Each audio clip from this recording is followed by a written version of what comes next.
اس مسجد سے اذان کی آواز دور دور تک سنائی دے رہی تھی۔ جوں جوں لوگ آواز سنتے جا رہے تھے، توں توں مسجد کی طرف آنے لگے تھے۔ اذان اور جماعت میں صرف 10-15 منٹ کا فرق تھا۔ اللہ یار کی آواز کے ساتھ ایک خاص قسم کا عشق محسوس ہوتا جو صرف روحانی طور پر تھا۔ یوں لگتا جیسے وہ بڑے جذب کے عالم میں اذان دے رہا ہے۔ لوگ ہمیشہ اللہ یار کی اذان کے انتظار میں رہتے۔ اس علاقے میں اس کی اذان جوں ہی ہوتی، لوگ جوک تر جوک مسجد کی طرف چلے آتے۔ اس کی اذان کی آواز انہیں اپنی طرف کھینچتی تھی۔ اس کی آواز میں ایک عشق تھا جو نصیب والوں کو ملتا۔ یہی وجہ تھی کہ لوگ فوراً مسجد کی طرف نکل پڑے۔ وضو کر کے باجماعت نماز ادا کی اور نماز سے فارغ ہونے کے بعد سب لوگ کچھ دیر بیٹھ جایا کرتے۔ علاقے کے لوگ ایک دوسرے کی خیر خیریت پوچھ کر اپنے مسائل کا ذکر کرتے۔ فجر کا یہ لمحہ بہت خاص ہوتا اور اللہ کا خاص کرم تھا جن لوگوں کو یہ نماز نصیب ہوتی وہ یہاں باجماعت نماز پڑھتے۔ جو ہی اجالا پھیلتا سب لوگ گھروں کو لوٹنے لگتے۔ اللہ یار بھی مسجد کی صفائی کر کے اپنے گھر چلا جاتا۔ گھر اس کی بیوی اور بچے انتظار میں بیٹھے ہوتے۔ جب وہ گھر پہنچتا اس کی بیوی دسترخوان لگا کر گرما گرم ناشتہ سب کو دیتی۔ اللہ یار ان کے ساتھ مل کر ناشتہ کرتا اور پھر بچوں کو اسکول چھوڑنے چلا جاتا۔ واپس آ کر وہ کچھ دیر سو جایا کرتا تھا۔ 2 گھنٹے آرام کرنے کے بعد جب وہ اٹھتا تو خود کو تر و تازہ محسوس کرتا۔ ظہر کا وقت قریب ہوتا، پھر وہ نماز کی تیاری کے لیے مسجد چلا جاتا۔ جوں ہی اذان ہوتی لوگ مسجد کی طرف کھینچے چلے آتے اور پھر اس کے بعد گھر آ کر دوپہر کا کھانا کھاتا اور پھر عشاء تک یہی سب رہتا۔ عصر کے بعد اس کے پاس محلے کے کچھ بچے سپارہ پڑھنے کے لیے آتے تھے۔ اللہ یار انہیں قرآنی تعلیم کے ساتھ دینی تعلیم سے بھی نوازتا تھا۔ انہیں چھوٹی چھوٹی احادیث یاد کرواتا، دینی علم عطا کرتا۔ نماز کے فرائض، وضو کے فرائض اور چھوٹی چھوٹی باتیں جو روزمرہ زندگی میں اہم ہوتی ہیں وہ انہیں یاد کرواتا۔ وقتاً فوقتاً مسنون دعائیں بھی۔ بچے اللہ یار سے بہت مانوس تھے۔ وہ ہر کام فی سبیل اللہ کرتا، اس کے لیے کوئی ہدیہ نہیں لیتا تھا۔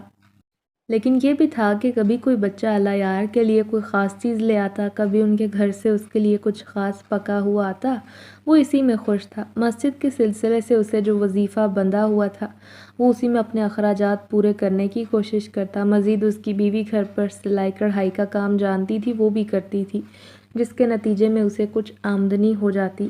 اس کے علاوہ ان کی نہ تو زیادہ ضرورت تھی نہ ہی زیادہ خواہش تھی جس کے پیچھے انہیں خوار ہونا پڑے۔ عشاء سے فارغ ہو کر اللہ یار جوں ہی گھر پر جاتا بیوی اس کے انتظار میں ہوتی۔ تب بچے تب تک سو چکے ہوتے کیونکہ انہیں اگلی صبح جلدی اٹھنا ہوتا، تو فجر پڑھ کے پھر اسکول کی تیاری بھی کرنی تھی۔ دونوں میاں بیوی عشاء کے بعد بیٹھ کر باتیں کرتے اور پھر تہجد کے وقت وہ اٹھ جاتا۔ اس کا روزانہ کا یہی معمول تھا۔ اس میں تب ہی کوئی بدلاؤ ہوتا جب اللہ یار بیمار ہوتا یا خدا نہ خواستہ کوئی ایسی ضرورت آن پڑتی یا مسئلہ ہوتا، تب ہی اس کے معمول میں کوئی کمی بیشی ہوتی۔ اللہ یار کے والدین کا بہت عرصہ پہلے انتقال ہو گیا تھا۔ اس کی صرف ایک ہی بہن تھی جو پاس کے علاقے میں بیاہی ہوئی تھی، جس کے 3 بچے تھے۔ وہ اکثر آ جایا کرتی تھی۔ بھائی کی حالات کو بخوبی جانتی تھی، اسی لیے زیادہ تردد نہ کرتی، بس تھوڑی دیر کے لیے آتی، ملتی اور چلی جاتی۔ پھر اسے جب بہن کے گھر جانا ہوتا تو حسب توفیق جو بھی اس کے پاس ہوتا اس کے ہاتھ پر رکھ دیا کرتا۔ دونوں بہن بھائیوں کی محبت مثالی تھی۔ یہ بھی شکر تھا کہ والدین کے ورثے سے اللہ یار کے حصے میں یہ گھر آیا تھا۔ اللہ یار نے بہن کا حصہ دینے کی کوشش کی مگر اس نے منع کر دیا۔ ویسے تو مسجد کے اوپر بھی اسے ایک کمرہ ملا ہوا تھا جس میں وہ رہائش اختیار کر سکتا تھا مگر گھر چونکہ قریب تھا سو وہ گھر ہی چلا جاتا۔ مسجد کے اوپر والا کمرہ جوں کا توں خالی پڑا تھا۔ علاقے کے لوگ اسے اتنا پسند کرتے تھے کہ یہاں کسی اور امام مسجد کے آنے کی گنجائش ہی نہیں بچتی تھی، اسی لیے اتنے برسوں سے وہی ان کی مسجد کا امام تھا۔ علاقے کے باقی لوگ اس سے ہر لحاظ سے مطمئن تھے مگر پھر کچھ ایسا ہوا کہ اس کی عزت میں کمی آنے لگی۔ لوگ اسے ناپسند کرنے لگے، جہاں دیکھتے راستہ ہی بدل لیتے۔ اللہ یار کا جو معیار تھا اس میں کمی آنے لگی۔ ہوا کچھ یوں تھا کہ ایک دن وہ اذان دینے لگا۔ ابھی اذان شروع کی تھی تو اچانک یوں لگا جیسے ہوا کی لہروں پر کوئی زنانہ آواز اذان دے رہی ہے۔ جیسے کسی لڑکی نے مائک پکڑا ہے اور وہ اذان دے رہی ہے۔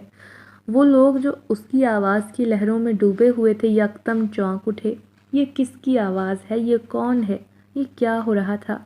کون لڑکی اذان دے رہی ہے؟ لوگ آپس میں چہ منگوئیاں کرنے لگے اور مسجد کو بھاگنے لگے۔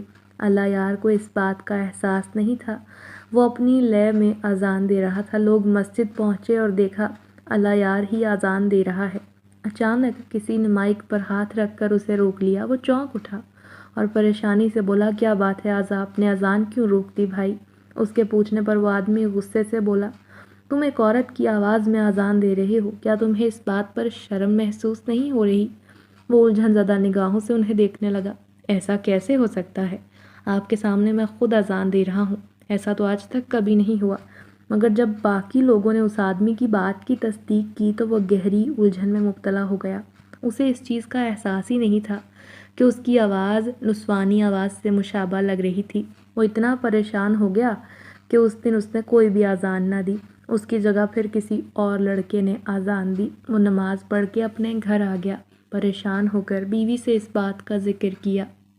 اس کی بیوی کو پہلے ہی اس واقعے کی خبر ہو گئی تھی، سو اس نے تسلی دیتے ہوئے کہا، ہو سکتا ہے ساؤنڈ سسٹم میں کوئی مسئلہ پیدا ہو گیا ہو جس کی وجہ سے یہ غلطی ہو گئی ہے۔ آپ حوصلہ کریں، کل سے دوبارہ اذان دیجیے گا، کچھ نہیں ہوگا۔ اپنی بیوی کی تسلی سے اسے کافی حوصلہ ہوا اور اگلے دن پھر وہ اسی حوصلے اور عشق سے فجر کی اذان دینے لگا۔ مگر جوں ہی اللہ یار نے اذان دینا شروع کی، پہلے کلمات کے بعد دوسرے کلمات میں اس کی آواز نسوانی ہو گئی۔ وہ چونک گیا، مگر وہ خود اس بات کا دھیان رکھے ہوئے تھا۔ جوں ہی آواز بدل گئی، اس نے اذان کو روک دیا اور پریشانی سے دیکھنے لگا، مگر اسے اس بات کی خبر نہ تھی کہ حقیقت کیا ہے، ماجرا کیا ہے۔ وہ ساؤنڈ سسٹم کے بٹن کو ٹھیک کرنے لگا، کبھی بند کرتا، کبھی آن کرتا، کبھی مائک کو چیک کرتا۔ وہ تو بیچارہ جیسے پاگل ہونے کے قریب تھا۔ علاقے کے لوگ نماز پڑھنے آئے اور اللہ یار سے کہنے لگے، آج کے بعد آپ اذان نہ دو، اس طرح بے ادبی ہوتی ہے۔ آج سے عمران اذان دے دیا کرے گا۔ عمران محلے کا لڑکا تھا جس نے اللہ یار کے پاس ہی دینی تعلیم حاصل کی تھی اور اذان دینا بھی اسی نے اسے سکھایا تھا۔ وہ بھی اسی کی طرز پر اذان دیتا، مگر اس کی آواز میں وہ عشق نہیں تھا جو اللہ یار کی آواز میں تھا۔ اس نے بے یقین نگاہوں سے لوگوں کو دیکھا۔ اس کا دل اتنا بے چین ہوا کہ وہ بغیر نماز پڑھے گھر کو آ چلا۔ اس کے پیچھے لوگ باتیں کرنے لگے، اللہ جانے اس بندے کو کیا ہو گیا ہے، اتنے برسوں سے ہم اسے جانتے ہیں، خدا جانے کیا ہوا ہے۔ لوگ طرح طرح کی باتیں کرنے لگے، مگر اللہ یار سب کی باتوں سے بے خبر محلے کے قریب پارک میں جا کر بیٹھ گیا۔ صبح سویرے کا وقت تھا، ہلکی ہوا چل رہی تھی، پرندے چہچہا رہے تھے، پارک میں خنکی محسوس ہو رہی تھی۔ صبح کے وقت پیڑ پودوں کا رنگ نکھرا اور ستھرا لگ رہا تھا، مگر اس کی توجہ ان میں سے کسی شے پر نہ تھی۔ وہ تو بیچارہ اپنی پریشانی میں ڈوبا تھا اور اس مسئلے کا حل تلاش کرنا چاہتا تھا۔ وہ تو سچا عاشق تھا، پھر اس کے ساتھ ایسا کیوں ہو رہا تھا، اس بات کی کسی کو خبر نہ تھی۔ وہیں بیٹھے بیٹھے اسے غنودگی آنے لگی تو وہ بینچ پر لیٹ کر سو گیا۔ اس نے خواب میں دیکھا کہ وہ مسجد میں اذان دے رہا ہے۔ ابھی اس نے اذان دینا شروع ہی کی ہے کہ اس کے سامنے خوبصورت چہرے والی عورت آ گئی ہے۔ وہ اسے دیکھتا ہے تو اذان کو بھول جاتا ہے۔ اس کا دھیان عورت کے چہرے پر پڑتا ہے تو اسے یوں لگا جیسے اس نے پہلے بھی اسے کہیں دیکھا ہے۔ وہ خوبصورت چہرے والی عورت نے سفید کپڑے پہن رکھے تھے۔ وہ اسے اشارے سے اپنے قریب بلاتی ہے اور وہ بے دھیانی میں آہستہ آہستہ اس کی طرف قدم بڑھانے لگتا ہے اور اس کا ہاتھ پکڑنے کی کوشش کرتا ہے، مگر جوں ہی وہ ہاتھ اس کی طرف بڑھاتا ہے اس کا ہاتھ چھوٹ جاتا ہے۔ تبھی ایک جھٹکے سے اس کی آنکھ کھل گئی۔ وہ پریشانی سے اٹھ بیٹھا، آس پاس دیکھنے لگا، پھر اسے یاد آیا کہ میں تو پارک میں آیا تھا۔ وہ گہری سانس بھرتا تھکے تھکے انداز میں اٹھ گیا، آہستہ قدموں سے گھر کی طرف نکل گیا۔ اسے پتہ تھا کہ میری بیوی میری راہ دیکھ رہی ہوگی، پریشان ہو رہی ہوگی۔ اس کی بیوی سائمہ دروازے پر کھڑی تھی جو اسے دیکھتے ہی پریشانی سے بولی، ارے آپ نے اتنی دیر کر دی آنے میں بچوں کو اسکول چھوڑ آئی ہوں، سب خیر تو تھی، کوئی پریشانی کی بات تو نہیں ہے نا؟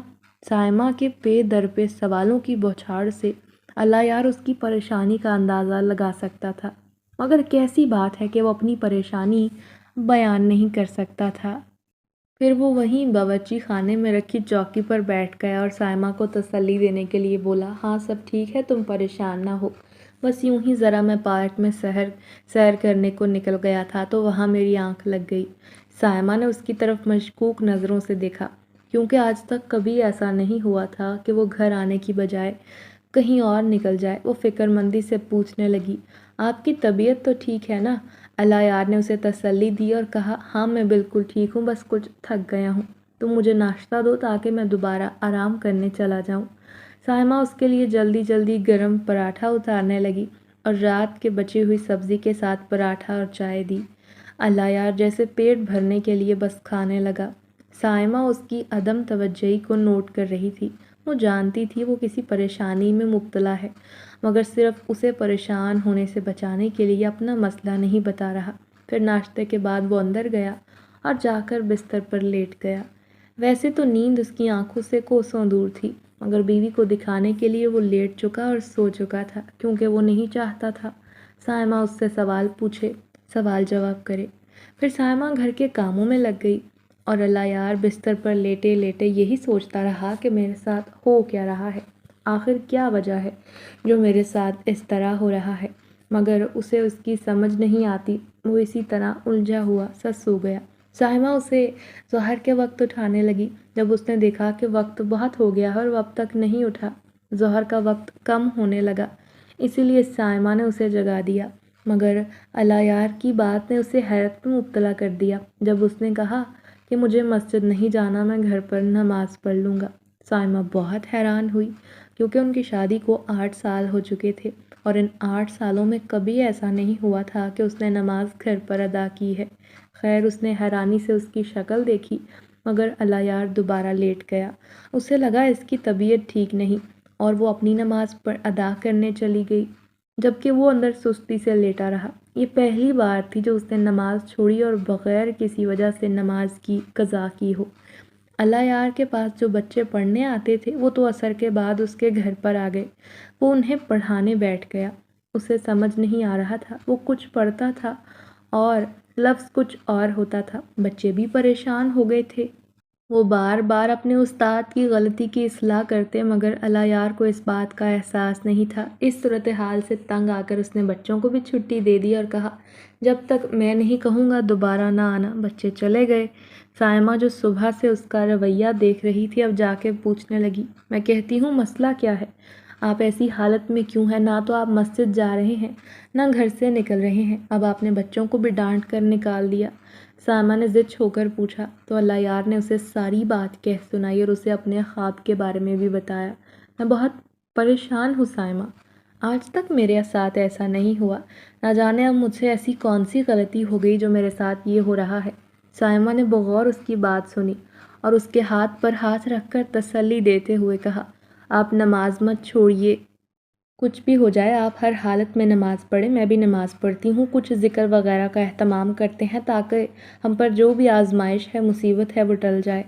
سائمہ کی بات سن کر الایار کو کافی حوصلہ ہوا۔ وہ اٹھ بیٹھ کر وضو کرنے لگا، پورے دن کی قضا نمازیں پڑھنے لگا، مگر نماز کے بعد اچانک اس کی طبیعت بگڑنے لگی۔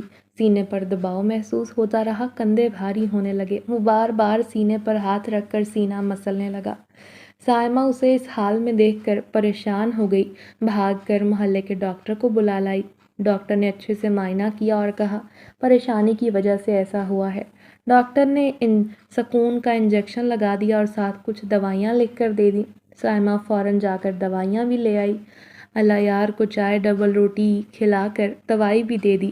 اس کی طبیعت میں سدھار تو نہ آیا، مگر پھر بھی وہ کچھ پرسکون ہو گیا اور اسی طرح سو گیا۔ آدھی رات کا وقت ہے جب الایار اپنی فطری خواہش سے مغلوب ہو کر اپنی بیوی کو اپنے پاس بلاتا ہے۔ سائمہ بھی اس کی آواز پر اس کے قریب آ گئی، مگر جوں ہی سائمہ اس کے قریب گئی، اسے نہ جانے کیا ہوا، وہ غصے سے دھکا دے کر اسے پیچھے گرانے لگا۔ سائمہ حیرت اور پریشانی سے اس کی شکل دیکھنے لگی۔ الایار زور سے چلایا، دفع ہو جاؤ، دور ہو جاؤ میری نظروں سے، میرے قریب نہ آنا، خبردار جو تم میرے قریب آئی۔ الایار کی آواز میں نسوانی آواز کی آمیزش تھی جو کہ سائمہ حیرت سے سن رہی تھی۔ یہ آواز اس کی نہیں اللہ یار میں کوئی اور بھی ہے جو اس پر حاوی ہونے کی کوشش کر رہا ہے۔ سائمہ کو کچھ نہ کچھ تو سمجھ آنے لگی تھی، مگر اس وقت اس نے کوئی بات نہ کی اور چپ کر کے کمرے سے باہر آ گئی۔ مگر اس کے لیے رات گزارنا مشکل ہو گئی تھی، جبکہ وہ کمرے میں اسی طرح بے سکونی کی حالت میں لیٹا ہوا تھا۔ سائمہ کمرے سے باہر آ کر بے سکونی میں بیٹھی ہوئی تھی۔ دونوں کی رات بے چین گزری۔ سائمہ کو سمجھ نہ آئی کہ میں اس سلسلے میں کس سے مدد مانگوں۔ اچانک اسے محلے میں رہنے والی بی جی کا خیال آیا۔ سائمہ اگلی صبح اٹھتے ہی بی جی کے پاس چلی آئی۔ محلے میں بی جی کا بہت اعلیٰ مقام تھا، لوگ ان کا بہت عزت و احترام کرتے۔ بی جی نے جوانی میں بیوہ ہو کر باقی زندگی اپنی بیٹی کے سہارے گزار دی۔ ان کی بیٹی ان کا واحد سہارا تھی، جس کی پچھلے برس انہوں نے شادی کر دی تھی، اور اب بی جی اکیلی رہا کرتی تھی۔ کچھ لڑکیوں کو سلائی کڑھائی سکھاتی، ساتھ ساتھ گھریلو امور میں بھی طاق بناتی۔ تمام لڑکیاں بڑے شوق اور اہتمام سے آتیں، کیونکہ بی جی کی شخصیت اپنے آپ میں بہت دلچسپ تھی۔ بی جی کے پاس جا کر سائمہ نے ساری بات بتائی، انہیں اللہ یار کی طبیعت اور کیفیت کے بارے میں آگاہ کیا۔ بی جی نے غور سے سائمہ کی بات سنی اور کہا، تیری باتوں سے تو ایسا لگتا ہے بیٹا کہ اللہ یار پر کسی شے کا اثر ہے، جیسے کوئی آسیب ہو یا کوئی جنزادی یا کوئی پچھل پیری، جس کی وجہ سے وہ ایسا کر رہا ہے یا جو بھی ہو رہا ہے۔ بی جی کی باتیں سن کر سائمہ نے بے یقینی میں اپنا سر نفی میں ہلایا۔ مگر بی جی، ایسا کیسے ہو سکتا ہے؟ وہ تو 5 وقت کا نمازی ہے، مسجد میں نماز ادا کرتا ہے، اذان کا اہتمام باقاعدگی سے کرتا ہے، اپنے ذکر و اذکار میں بھی بہت اچھا ہے، کبھی کسی کے ساتھ برا نہیں کیا، پھر اس کے ساتھ ایسا کیسے ہو سکتا ہے؟ سائمہ نے چونک کر پریشانی کی حالت میں کہا تو بی جی نے کہا، بیٹا یہ سب کسی کے ساتھ بھی ہو سکتا ہے، یہی زندگی ہے، یہاں ایسے ایسے معاملات ہوتے ہیں کہ تم بھی دنگ رہ جاؤ۔ ہو سکتا ہے اس چیز کا اثر پہلے سے ہو، یا ہو سکتا ہے وہ اچانک ہی اللہ یار پر حاوی ہو گئی ہو، مگر ہمیں اس کا توڑ کرنا ہے، جو بھی ہے، جس طرح بھی ہے، ہمیں اس کے لیے کچھ نہ کچھ کرنا ہوگا۔ سائمہ بی جی کی باتیں سن کر سوچ میں پڑ گئی اور وہ اسی طرح گھر آ گئی۔ اسے سمجھ نہیں آئی کہ وہ آگے کیا کرے۔ وہ اللہ یار کے معمول کا معائنہ کرنے لگی، اس پر نظر رکھنے لگی۔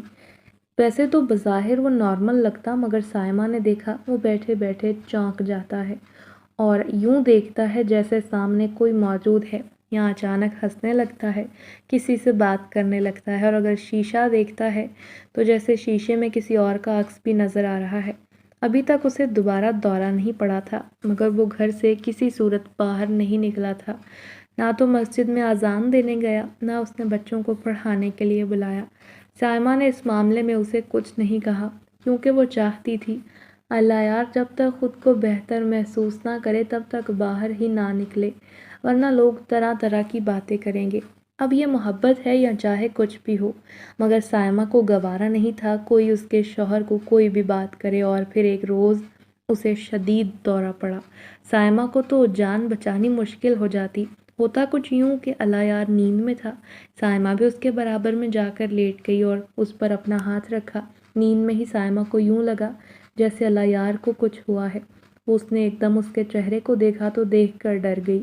وہ چہرہ اس کے شوہر کا ہرگز نہیں بلکہ کسی چڑیل کا چہرہ تھا۔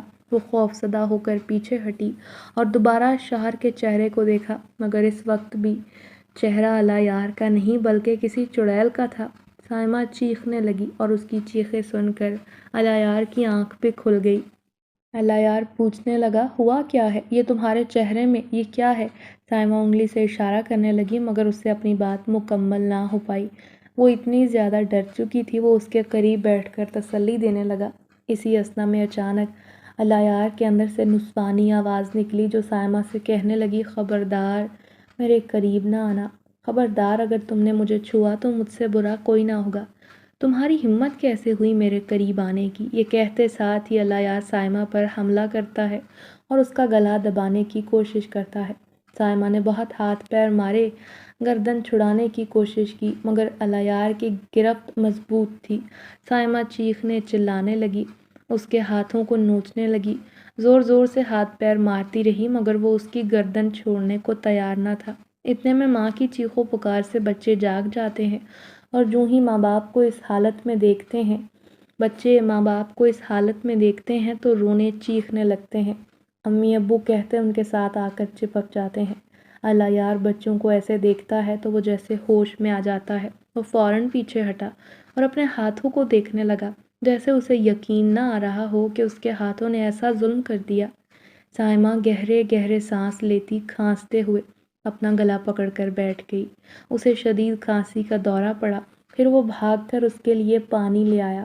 بچے سامنے ہی تھے، مگر اللہ یار کو اس وقت بچوں کی نہیں بلکہ سائمہ کی فکر تھی، جس کی حالت بگڑی ہوئی تھی، حال و بحال ہوئی جا رہی تھی۔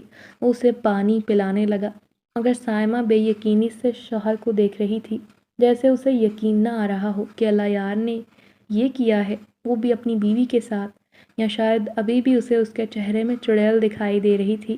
پھر وہ سائمہ کو تسلی دیتے ہوئے اس نے بستر پر لٹا دیا اور اس پر کمبل اڑا دیا۔ سائمہ سہمے انداز میں سکڑ کر لیٹ گئی۔ وہ اسے پرسوچ نظروں سے دیکھنے لگا۔ اب تک اسے یقین نہیں آ رہا تھا کہ وہ اپنے ہاتھوں سے سائمہ کے ساتھ یہ ظلم کر چکا ہے۔ وہ بار بار اپنے ہاتھوں کو دیکھتا جیسے خود کو یقین دلانے کی کوشش کر رہا ہو۔ اللہ یار کو صرف یہ پتا تھا کہ وہ سائمہ کا گلا دبا رہا ہے، مگر اس کے پیچھے کیا حرکات تھیں، کیا تفصیل تھی، وہ اس بارے میں کچھ نہیں جانتا تھا، مگر ابھی وہ سائمہ سے کچھ پوچھ بھی نہیں سکتا تھا۔ اسی طرح بیٹھے بیٹھے صبح ہو گئی۔ سائمہ تو نہ جانے کب کی سو چکی تھی، اللہ یار کو اس کی کوئی خبر نہیں تھی۔ صبح سائمہ کی جب آنکھ کھلی تو اس کا گلا سوجا ہوا تھا، آواز بہت بھاری ہو چکی تھی۔ اس نے اللہ یار کو بلایا تو وہ چونک کر ایک دم اٹھا، اس کے قریب آ کر اس سے معافی مانگنے لگا اور کہنے لگا، مجھے خبر نہیں یہ سب کیسے ہوا، مجھے معاف کر دو، میرے ہاتھ کیوں نہ ٹوٹ گئے جنہوں نے تم پر یہ ظلم ڈھایا۔ یہ کہتے ہوئے سائمہ کے آگے ہاتھ جوڑنے لگا، مگر سائمہ نے اس کے ہاتھ پر ہاتھ رکھتے ہوئے کہا، میں جانتی ہوں آپ کی کوئی غلطی نہیں، مجھے پتہ چل گیا ہے یہ سب کیا ہے اور کیوں ہو رہا ہے۔ آپ بس مجھے بی جی کے پاس لے چلیں، یا آپ بی جی کو یہاں بلا لیں۔ وہ سائمہ کی بات پر اسے حیرت سے دیکھنے لگا۔ ایسی کیا بات ہے جو بی جی سے کرنا چاہتی ہیں؟ خیر وہ بی جی کو بلانے کے لیے گھر سے باہر نکلا۔ جب بی جی کو ساری بات بتائی تو وہ قدرتی طور پر پریشان ہو کر اس کے ساتھ ہی ان کے گھر آ گئیں۔ بی جی سائمہ کی یہ حالت دیکھتی ہیں تو پریشانی میں پوچھنے لگی، ارے بیٹی، تمہارا یہ حال کس نے کیا؟ سائمہ نے بی جی کو ساری تفصیل سے آگاہ کیا کہ کس طرح رات کو اس نے شوہر کے چہرے میں چڑیل کا عکس دیکھا اور اللہ یار نے اس کا گلا دبانا شروع کر دیا، مگر سائمہ جانتی تھی یہ سب وہ نہیں بلکہ اس کے اندر موجود اس چڑیل نے کیا تھا جس نے اس کے جسم پر قبضہ کر رکھا تھا۔ بی جی نے ساری بات تفصیل سے سنی اور سائمہ سے کہا، تم فکر نہ کرو بیٹی، میں ضرور اس کا کوئی نہ کوئی حل تلاش کرتی ہوں، اس طرح تو تمہاری جان کو خطرہ ہو سکتا ہے، وہ اللہ یار کو پانے کے لیے تمہیں جان سے مار دے گی۔ سائمہ بی جی کی بات پر خوف زدہ ہو گئی، مگر اس نے کہا کچھ نہیں اور اسی طرح اٹھ کر گھر آ گئی۔ سائمہ کی حالت ابھی ایسی نہ تھی کہ وہ اٹھ کر کسی کام کاج میں حصہ ڈالے، تو وہ دوبارہ لیٹ گئی۔ اسے فی الحال بچوں کی بھی فکر نہ تھی۔ یوں تو ابھی اللہ یار کو دورہ نہیں پڑا تھا، مگر وہ ویسے ہی گمسم ہو گیا تھا، گھر سے کہیں باہر نہ جاتا، گھر تو کیا کمرے سے بھی شاذ و نادر ہی باہر نکلتا تھا۔ ان 2 دنوں میں سائمہ کی طبیعت کافی بہتر ہو گئی۔ گردن پر گلا دبانے کے نشان تو ضرور تھے، مگر آواز بہتر ہو گئی تھی۔ سائمہ نے سوچا، آج میں اپنے شوہر کی پسند کا کھانا بناتی ہوں، بہت دن ہو گئے ہیں مل کر ہم نے اچھے طریقے سے کھانا نہیں کھایا۔ سائمہ نے بہت دل لگا کر بریانی، رائتہ، کباب بنائے، خود بھی اچھے طریقے سے تیار ہوئی اور بچوں کو بھی صاف ستھرے کپڑے پہنا کر تیار کر دیا۔ نئے برتنوں میں کھانا لگا کر اس نے شوہر کو باہر بلایا۔ اللہ یار کی طبیعت بھی یہ سب دیکھ کر بالکل حشاش بشاش ہو گئی۔ وہ بچوں سے باتیں کرتا خوش دلی سے کھانا کھانے لگا۔ اسے خوش دیکھ کر سائمہ بھی خوش ہو گئی اور کھانا کھانے لگی۔ اچانک کھانے کے دوران سائمہ کو لگا جیسے اسے کوئی گھور رہا ہے۔ سائمہ نے نظریں اٹھا کر دیکھا تو سامنے ہی اللہ یار اسے بیگانی آنکھوں سے گھور رہا تھا۔ سائمہ کا دل دھک سے رہ گیا، اس کا نوالے والا ہاتھ وہیں ٹھہر گیا۔ اچانک وہ نسوانی آواز میں بولا، تم جو مرضی کر لو مگر اسے تم مجھ سے چھین نہیں سکتی۔ یہ کہتے ہی اللہ یار نے زور سے کہا لگایا۔ سائمہ خوف زدہ ہو چکی تھی۔ اللہ یار کھانا یوں ہی چھوڑ کر اندر چلا گیا۔ کھانا وہیں دھرے کا دھرا رہ گیا۔ وہ تو سو گیا، سائمہ پوری رات نہ سو سکی۔ اگلے دن دوبارہ وہ بی جی کے پاس آئی، انہیں رات والی بات بتائی۔ بی جی نے کہا، میں نے ایک عامل کا پتہ کیا ہے، کل ہی اس کے پاس جاؤں گی اور اس کے لیے کوئی عمل کرواتی ہوں۔ بی جی نے سائمہ کو تسلی دی تو وہ گھر آ گئی، مگر وہ نہیں جانتی تھی آگے کیا ہونے والا ہے۔ سائمہ جو ہی گھر آئی، دروازہ کھلا ہوا تھا۔ اسے حیرت نے گھیر لیا، کیونکہ ایسا کبھی نہیں ہوا تھا کہ ان کے گھر کا دروازہ اس طرح سے کھلا ہو۔ سائمہ حیرت سے اندر آئی، بچوں کو آواز دی، مگر کوئی بچہ آواز سن کر نہیں آیا۔ اس نے کمرے میں جھانکا تو بچے وہاں نہیں تھے۔ دوسرے کمرے میں آئی تو جو اس نے دیکھا، سائمہ کی آنکھیں پھٹی کی پھٹی رہ گئی۔ سائمہ نے دیکھا اس کے شوہر نے اس کا لباس پہن رکھا ہے اور گہرا میک اپ بھی کر رکھا ہے، اور اب وہ دراز سے میچنگ جولری نکال کر پہن رہا تھا۔ سائمہ نے دنگ ہو کر الیار سے پوچھا، یہ تم کیا کر رہے ہو؟ اس کی آواز پر الیار نے چونک کر دیکھا اور نسوانی آواز میں کہا، نظر نہیں آ رہا میں تیار ہو رہی ہوں۔ سائمہ نے پریشانی سے دیکھا، اب پانی سر سے اوپر جا چکا تھا۔ الیار عورت کی طرح تیار ہو کر خوش ہوا جا رہا تھا۔ آئینے میں اپنے آپ کو دیکھ کر اس کا دل نہیں بھر رہا تھا۔ بچے بھی اس کے پاس تھے اور اپنے باپ کو اس حالت میں دیکھ کر مزید پریشان ہو چلے تھے۔ دونوں بچوں کے منہ حیرت سے کھلے کے کھلے رہ گئے۔ سائمہ نے بچوں کو کمرے سے نکالا، دروازے کی کنڈی لگا دی۔ اسے شک تھا کہ الیار تیار ہو کر کہیں اس طرح محلے میں نہ نکل جائے اور لوگوں کو ایک اور کراری خبر مل جائے۔ وہ نہیں چاہتی تھی کہ اب وہ لوگوں کی باتوں کا مرکز بنے، سو اس نے باہر سے دروازہ بند کر دیا۔ اب جیسے تیسے کر کے دن تو گزارنا تھا، تاکہ اگلے دن بی جی عامل کے پاس جا کر کوئی عمل کروائیں تو شاید یہ تھوڑا بہتر ہو جائے۔ بس ایک امید کی کرن تھی جس سے سائمہ کو سہارا تھا۔ سائمہ نے بچوں کو سختی سے منع کر دیا کہ باہر کسی سے یہ بات نہ کرنا، ورنہ الیار کے بارے میں لوگوں کے منہ کھل جائیں گے اور پھر بند نہیں ہوں گے۔ وہ اندر سے دروازہ پیٹتا رہا۔ وہ دروازہ کھولنے کی کوشش کر رہا تھا، مگر سائمہ نے اس کی بات پر دھیان نہ دیا اور اسے یہی کہا، تم آج بھی اندر ہی رہو، مجھے کچھ کام ہے، میں کہیں جا رہی ہوں۔ سائمہ نے جان بوجھ کر جانے کا کہا تاکہ وہ دروازہ نہ پیٹے، مگر وہ وقتاً فوقتاً دروازے کو پیٹتا رہا۔ شام کو محلے کے بچے الیار کا پتہ کرنے آ گئے، مگر سائمہ نے انہیں بہانے سے بھیج دیا اور یہی کہا کہ اس کی طبیعت ٹھیک نہیں، وہ آرام کر رہا ہے، جب ٹھیک ہوگا تو خود تم لوگوں کو بلوا لے گا۔ سائمہ کا ایک پیر کمرے میں ہوتا اور ایک کمرے سے باہر۔ بیچاری جلے پیر کی بلی کی طرح پورے گھر میں گھوم پھر رہی تھی۔ بس نہیں چلتا تھا کہ محبوب شوہر کو کسی طریقے سے ٹھیک کر دوں۔ جیسے تیسے کر کے رات گزری۔ رات کو بھی الیار کو کمرے میں دورہ پڑا۔ وہ چیزیں اٹھا کر پٹکتا جا رہا تھا، چلا رہا تھا، مگر سائمہ نے جیسے کانوں کو لپیٹ لیا، بلکہ دروازے کو سختی سے بند رکھا۔ بچوں کو بھی منع کر دیا کہ کوئی باہر نکل کر دروازہ نہ کھولے۔ وہ پوری رات الیار کے کمرے سے شور شرابے کی آوازیں آتی رہیں۔ سائمہ کا دل کسی سوکھے مرجھائے پتے کی طرح کانپتا رہا۔ خود وہ پوری رات جاگتی رہی، پڑھائی کرتی رہی۔ شاید پڑھائی کا اثر تھا کہ الیار باہر نہ نکل سکا، نہ سائمہ کو نقصان پہنچا سکا۔ جو ہی خدا خدا کر کے صبح ہوئی، دن چڑھا، نئے دن کا آغاز ہوا۔ سائمہ نے بچوں کو ناشتہ کروا کے اسکول روانہ کیا، خود گھر کے کاموں سے نپٹ کر بی جی کی طرف آ گئی۔ الیار کو ابھی تک کمرے میں بند کر کے رکھا تھا۔ اسے کھانے کے لیے کچھ نہیں دیا تھا، کیونکہ وہ اس طرح کا کوئی بھی رسک نہ لے سکتی تھی جس کے لیے اس کی جان کو خطرہ ہوتا۔ بی جی سے پوچھنے لگی، کیا آپ عامل کے پاس گئی تھی؟ سائمہ کی بے صبری اور پریشانی کا اندازہ بی جی کو بخوبی تھا، تو وہ صبح سویرے عامل کے پاس ہو آئی۔ بی جی نے کہا، ہاں سائمہ بیٹی، میں عامل کے پاس گئی تھی۔ اس نے الیار کا حساب لگا کر بتایا کہ اس پر ایک جنزادی عاشق ہے۔ وہ جنزادی بہت عرصے سے الیار کے ساتھ ہے، مگر اس نے اپنے آپ کو ظاہر اب کیا ہے۔ اس کا کہنا تھا کہ گھر میں کوئی نہ کوئی ایسی بات ہوئی ہے جس کی وجہ سے وہ ظاہر ہو گئی۔ وہ تب سے الیار کے ساتھ ہے جب وہ مدرسے کی تعلیم حاصل کر رہا تھا۔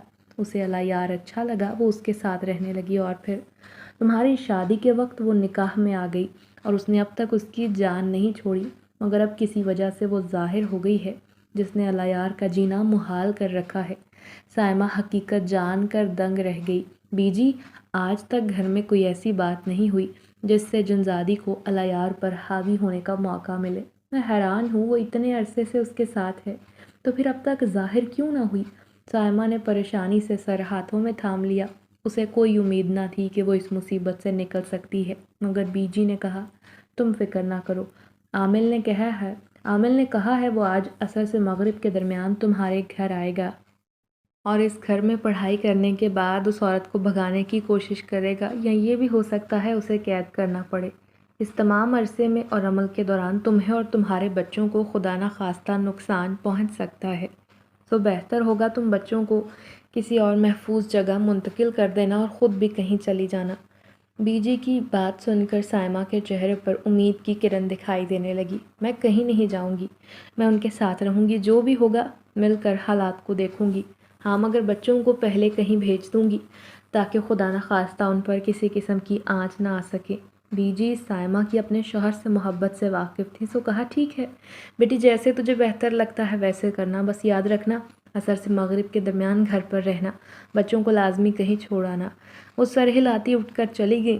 پورا دن اس کے دل میں طرح طرح کے خیال آتے رہے۔ وہ پریشانی کے عالم میں سارا دن گزارتی، اسے اندر ہی اندر اپنے شوہر کی فکر کھائے جا رہی تھی کہ وہ بھوکا ہے۔ اللہ یار بھی شاید تھک چکا تھا، سو اس نے دوبارہ دروازہ نہیں کھٹکھٹایا تھا۔ صبح سے اب تک سکون تھا۔ عصر کے وقت کے بعد عامل بابا گھر پر تشریف لے آئے۔ سائمہ انہیں اندر لے آئی اور گھر کے صحن میں بٹھا دیا۔ عامل بابا نے چاروں طرف نظر گھما کر دیکھا، پھر آنکھیں بند کر کے پڑھائی کرنے لگے تو جیسے چونک کر آنکھیں کھول دیں اور سائمہ سے کہا، جس کے اوپر اثر ہے وہ کہاں ہے؟ سائمہ نے کمرے کی طرف اشارہ کیا اور کہا، ادھر ہیں۔ بابا جی کی نظر اس کی انگلی کے تعاقب میں دروازے تک گئی، جیسے دروازے کے پار کا منظر انہیں یہاں سے نظر آ رہا ہے۔ سامنے اللہ یار اس طرح سے تیار ہوا بیٹھا تھا، تاہم اس نے دوپٹہ نہیں لیا تھا، مگر میک اپ ابھی بھی جوں کا توں تھا۔ کپڑے بھی آج نئے پہنے ہوئے تھے، کل والے اتار کر شاید کہیں پھینک دیے تھے۔ بابا جی اللہ یار کو اس طرح دیکھ کر واپس سائمہ سے پوچھنے لگے، کیا اس پر پہلے بھی اس طرح کا کوئی آسیب ظاہر ہوا ہے، یا اس نے پہلے بھی اس طرح کی کبھی کوئی حرکت کی؟ اچھے سے سوچ سمجھ کر بتانا۔ سائمہ نے دماغ پر زور ڈالا اور کہنے لگی، اللہ یار نے 8 سالوں میں ایسی کوئی حرکت نہیں دیکھی، نہ ہی میں نے ایسا کوئی واقعہ پہلے دیکھا، یا اس طرح کی نسوانی حرکتیں کرنا۔ وہ عامل بابا کو یقین دلانے لگی کہ آج سے پہلے ایسا کچھ نہیں ہوا۔ عامل بابا اس کی بات سن کر آنکھیں بند کر کے پڑھائی کرنے لگے۔ پھر انہوں نے پڑھائی کر رہے تھے کہ ایک دم دروازہ توڑ کر اللہ یار کمرے سے باہر آیا۔ نہ جانے اس میں اتنی طاقت کہاں سے آ گئی تھی۔ سائمہ منہ پر ہاتھ رکھ کے دروازے کو دیکھنے لگی۔ اللہ یار اس کے قریب سے گزر کر عامل بابا کے سامنے کھڑا ہو گیا اور پھر غصے میں چلا کر بولا، تم کیوں مجھے تنگ کر رہے ہو؟ میرا تمہارا کیا لینا دینا ہے؟ چلے جاؤ یہاں سے، نکل جاؤ، میں کہتا ہوں دفع ہو جاؤ۔ عامل بابا اپنی پڑھائی جاری رکھتے ہیں، پھر ایک دم وہ اپنے ہاتھ پر پھونک مار کے اللہ یار پر کچھ پھینکتے ہیں، جیسے وہ تڑپ اٹھتا ہے ایک دم سے، جیسے وہ کچھ اتارنے لگتا ہے، چلاتا ہے، مگر اس وقت کسی پر بھی اس کی چیخ و پکار کا اثر نہیں ہوتا۔ سائمہ تو اپنا تکلیف کے مارے دل پر ہاتھ رکھے کھڑی تھی۔ اسے معلوم تھا یہ سب علاج کا حصہ ہے، مگر وہ بیچاری اپنے دل کا کیا کرتی جو اللہ یار کی اس طرح سے تکلیف پر تڑپ اٹھا تھا۔ عامل بابا جنزادی سے پوچھنے لگے، تم کہاں سے آئی ہو؟ اس نے کہا۔ اللہ یار جو کہ نڈھال سا نیچے بیٹھا تھا ایک دم مردہ آواز میں بولا، میرا نام آسیہ ہے، میں اللہ یار کے مدرسے میں جو پیڑ تھا اس پر رہتی تھی، پھر ایک دن میں نے اسے دیکھا، مجھے یہ بہت اچھا لگا، سب سے الگ تھلگ، میں روز اسے دیکھنے لگی، مجھے بہت اچھا لگتا تھا۔ اس کی عادات بہت مختلف تھیں، یہ کم گو خوبصورت جوان تھا، پھر جب اس نے حفظ کر لیا، اس نے تعلیم مکمل کر لی تو مجبوراً اسے مدرسہ چھوڑنا پڑا، مگر میں تو جیسے بہت بے چین ہو گئی تھی، میرا دل کسی بنا پانی کی مچھلی کی طرح تڑپ رہا تھا۔